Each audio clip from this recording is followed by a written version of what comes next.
Alam mo ba na baka peke ang diploma ng katrabaho mo? Totoo yan. May nabibiling master's at doctorate degrees na yun sa Pinas.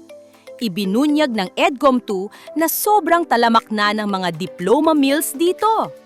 Imbes na mag-aral, nagbabayad na lang ang iba para magkatitulo agad.